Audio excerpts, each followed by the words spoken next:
I'm Jenna, and today I'm going to be testing out the brand new Diamond Dotz magnets. It's really simple and fun to make.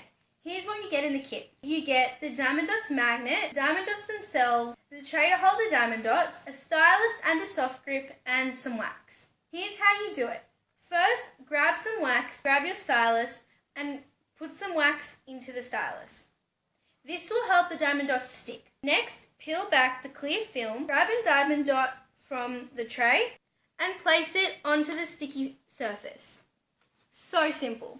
Now make sure when you pick up the Diamond Dots that the round side is facing up. This means that the round side would be facing up when you place it on the sticky surface. The round side is the shiny side, so you definitely want it facing up. Grab one, place it on. Grab one, place it on. So simple.